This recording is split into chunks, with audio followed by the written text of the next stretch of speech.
All right, hope you're doing well tonight. One of the things that I have covered in my videos in the past week is really to go into details about what we are seeing in Iran and how this is impacting the stock market. Now, the reality is that we still have this situation, as you know already. I mean, if you follow the news, you can always see what is going on. But I think it is also important to talk about how this could impact the coming week. One of the things that I always bring to your attention is when it comes to, as it pertains to investing, of course, is that our goal is really not to be too concerned and too wrapped up with the geopolitical events and conflict and headlines. Because at the end of the day, when you look back in, maybe years and maybe decades, you would realize that those events were just a small portion of the timeline. And the reality is that I believe this is also going to be the same. The situation right now is that if I pull up some of the headlines, and this is just a quick overview of what happened today.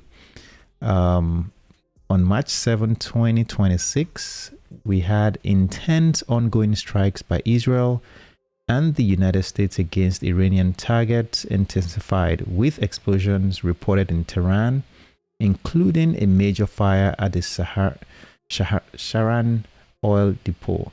Iran retaliated with drone and missile attacks on regional allies, while leaders exchanged threats, rejecting calls for surrender.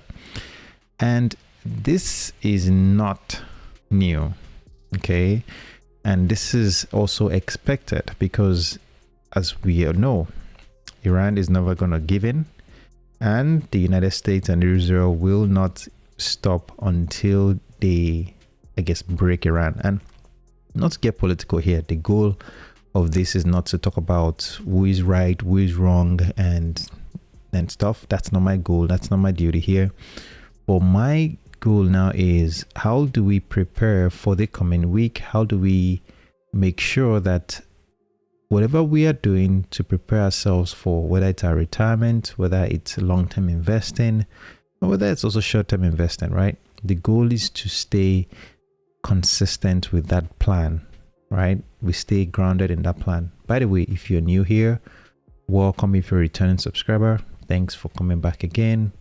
I always please encourage you to like this video, to subscribe, because at the end of the day, that is the reason why I do this, to share what I have learned and what I am doing also, as it regards to investing and building wealth. Now, I'm on my own journey, and it's definitely been a journey, okay? And there will be rough roads or rough paths to take, like we are experiencing right now. We've gone through COVID. We've gone through the 2022 somewhat recession / correction in the market. And this situation we're in may push us into some form of a correction, which we are already seeing. Okay, if we go back to the indices for the past week, one thing you see is that we are trending downwards. Okay, let me pull this up.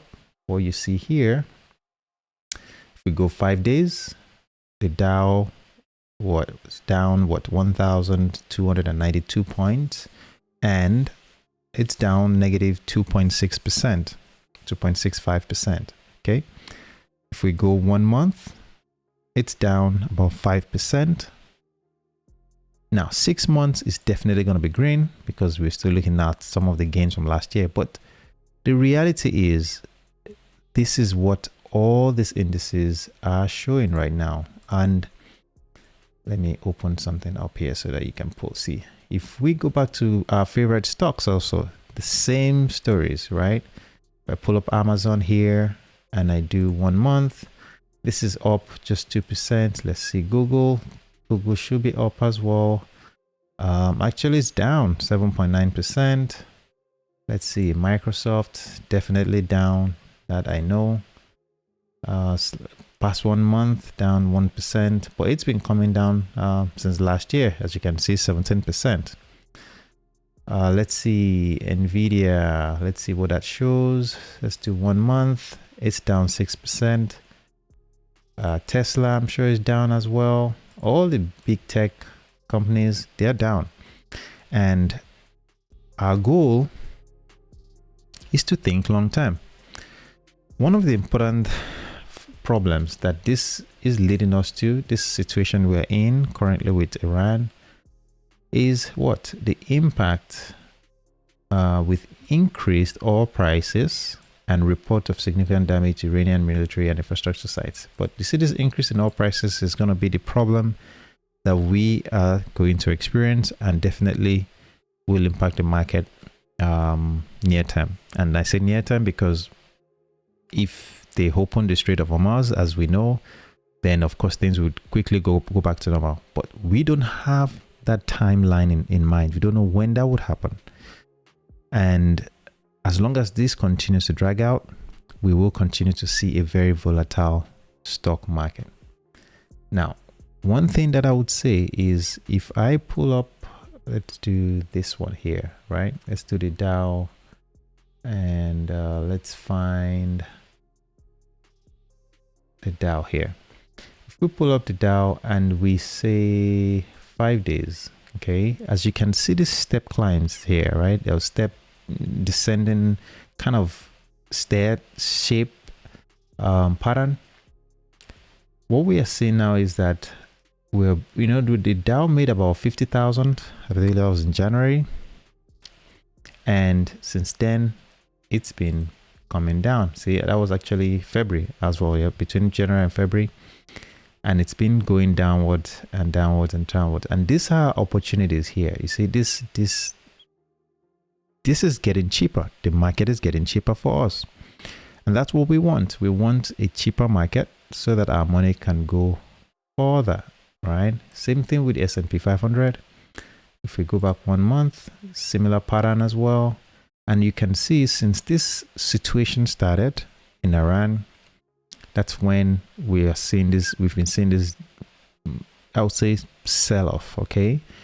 Now, this coming week though will be a great opportunity, because if we do not see any correction to the direction of where things are going right now, and the conflict continues to escalate, and there's no form of diplomacy, then we are going to continue to see the sell-off, and this sell-off will present great buying opportunities. It will present great buying opportunities, and this is not the time to go all in. And that's something I've been saying even from last week as well.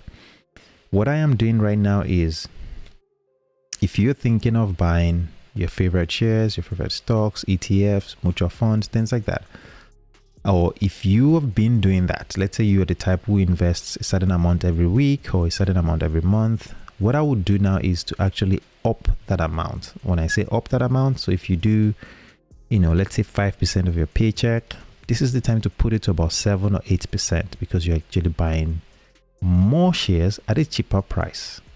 So you're buying, even if you did 5% that you normally do, you would buy more shares. But by upping it to 7%, you're actually buying more value at a lower price. Okay, so that is something that I am doing. So for example, I have some shares in my portfolio with Robinhood, and I am doing that right now. Right, when I see these opportunities, I have my automatic that would happen on a regular basis, and I have the ones that I am also buying more of. So if, let's say, on a weekly basis I'm buying, let's say $10 worth of a specific company, what I'm doing is I'm actually adding more to that amount. So instead of doing just $10, I will do maybe 15, 20, 25, depending on how cheap those stocks are. For example, Apple is one that is coming down, although it's still kind of expensive in my opinion. Right, I'm not going all in on this one, but It's down 1.54 in 1 week. It's down 6% in 1 month, and in 3 months it's down 7% or 7.6%. So I am actually adding more to that. For example, AMD, that one, it's definitely one to add more to in this portfolio. I currently do about $5 every week, but this past week I believe I actually bought more than that. And if I go to my history, no, actually I did my $5 on regular basis on that one. But there are some that I actually had to buy more of because I just saw more opportunities with them. And I did, for example, Amazon was one I bought more of recently as well. When it sold off, I bought it at 206. Now it's 212.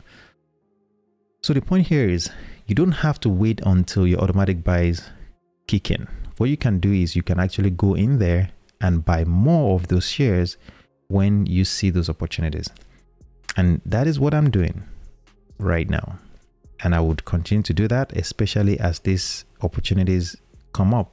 Again, next week is going to be a great time to look into these opportunities, to find great buying opportunities and add to that portfolio. Yes, it may seem like you're losing money, okay, in the short term. It's always like that. And if you look at my portfolio right here, this is showing for 1 week, it's down about $757, which is right there. I'm not sure if you can see that. Not the best. All right. I'm not sure if you can see that. But the point here is $756 is not an issue. In fact, in 1 month, it's down 1,500. All right. But I'm not thinking I'm down 1,500. It's just the number. These are just numbers, right? What I'm thinking about is I'm actually buying more of my shares that I like at a lower price. That is the idea. I'm buying more of the shares that I like at a lower price, which means that when this thing kind of blows over and everything kind of passes behind us and it's all behind us, guess what? This recovery will be quick. Okay, this volatility will help in the long run, and that is what I am doing. Now, this is not financial advice, of course. You know, you have to do your own research, your own due diligence, and all this stuff. But remember, your goal is never to time the market. Your goal is to stay consistent, continue to buy your favorite stocks, continue to invest, and don't worry about this situation, because when this eventually comes over or comes to an end, the market, it will take off rapidly and you don't want to miss out on those gains. So this is the opportunity to be in the market and continue to do more of the things that you've already been doing. So thank you. And of course, if you like a video like this, please watch my next video and stay subscribed to the channel. Don't forget to drop a like on this one, and I'll see you in a future one.